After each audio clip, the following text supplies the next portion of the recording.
好啦，如果大家咧需要為你嘅 Android 手機或者平板配置一個新嘅 Google 戶口嘅話咧，咁你去到 www.google.com 入邊咧，咁然之後撳登入，跟住嗰度輸入其他帳戶登入，然之後咧下邊你會見到有一個叫做建立帳戶嘅，咁你點擊落去咧就選擇個人用途。個人用途之後咧，你會需要咧選入咧你嘅姓氏啊同埋名字嘅。咁譬如話，我而家攞一個例子，我個名叫做陳大文咁先算啦嚇。咁你就撳陳大文，跟住就撳下一步啦。咁然之後咧，佢需要你入你嘅出生年月日嘅，咁你可以入真實嘅，亦都可以隨便入一個年月日俾佢啦嚇。如果你唔想將你個人嘅真實嘅資料報嘅話。咁另外性別嗰度，咁你隨便啦。咁但係通常嚟講，你都會揀翻真正你自己嘅性別啦。你係女性、男性咁樣啦，或者你唔願意透露，你咪 click 唔願意透露咯。你再按下一步啦。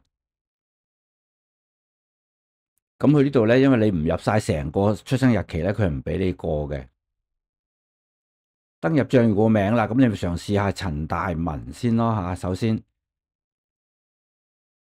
咁你輸入咗你嘅全名陳大文咁樣，跟住你如果嘗試撳下一步，咁 Google 咧其實會 check 下你呢一個名，呢個用戶登入名咧有冇已經係俾其他人佔用咗。咁如果冇嘅話咧，咁佢就俾你過嘅。咁但係一般嚟講咧，我就會隨便咧喺後邊加4個數字喺入邊啦。咁然之後你要設定自己嘅密碼。咁呢度嚟講，我會建議大家咧輸入一個較為強度高嘅密碼啦。係包括英文字母啦、數目字啦，同埋一啲特別符號嘅。咁我會建議最起碼個密碼咧，最好係要12個位以上嘅長度嘅。咁咧，日後人哋去估你個密碼，或者係啲黑客去估你個密碼咧，都唔係咁容易啦。咁入完一次之後咧，你記住個密碼話，咁你重新入多一次，就唔好入錯。如果佢入啱咗密碼之後咧，咁亦重新再入密碼之後，亦都啱嘅話咧，咁你可以試下顯示一次個密碼嘅。如果你真係唔記得，咁如果入啱咗之後，佢俾你過下一步咧，咁大家就要寫低你個密碼或者記低你個密碼啦。咁一般嚟講咧，Google 要驗證你個手提電話號碼嘅，咁所以咧，你又最好準備你個手提電話可以接收到一次性短信密碼嘅。咁好啦，你入咗你個手提電話號碼之後呢，如果入清楚啦，冇問題，你就撳下一步啦。撳咗下一步呢， Google 呢就會發一個一次性嘅短信密碼，6個位嘅，就發去你頭先輸入嗰個手提電話號碼嗰度。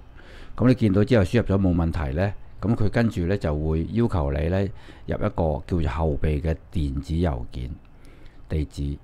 咁呢個做咩呢？就係當你如果日後咧忘記咗密碼嘅時候呢，你就可以透過呢一個後備嘅電子郵件呢，你就可以去揾翻你嗰個即係忘記咗個密碼，或者係重新設過一個新嘅登入嘅密碼啦。咁你可以喺呢度略過嘅，不過呢，我就會建議大家入翻個你嘅電郵地址就會好啲啦。咁成功咗之後呢，你其實就會開咗一個 Google 嘅帳戶噶啦。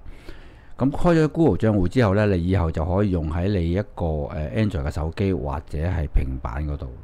跟住呢啲頁面咧就係嗰啲即係條款嚟嘅，咁你撳同意就得噶啦。咁成功咗之後咧，你會見到右上角咧，你呢個 Google 呢一個人頭像咧就開咗一個你啱啱登記嗰個 Google 個戶口嘅。咁但係你見到個嘆號喺度嘅時候咧，其實咧佢就要求你咧就要補充翻一啲資料，例如你一個後備嘅電話啦，好似頭先後備嘅電郵咁啦。如果你入翻個後備嘅電話之後咧，日後咧你可以透過後備電郵或者後備電話咧，你就可以咧將忘記咗個密碼咧重新再設定過啦。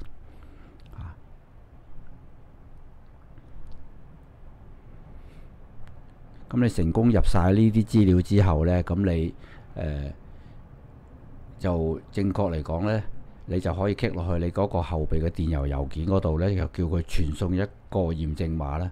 咁你一按咗呢個郵件之後撳傳送呢，佢就會傳送咗個驗證碼去你個電郵嗰度。咁你開翻你自己嘅電郵程式咧，睇翻嗰個6個位嘅驗證密碼啦，入咗之後冇問題呢，你就成功咁樣啦，開咗一個 Google 嘅戶口噶啦。咁我好希望咧可以幫到大家知道點樣去開一個 Google 戶口啦。今日呢個 video 到此為止，多謝大家。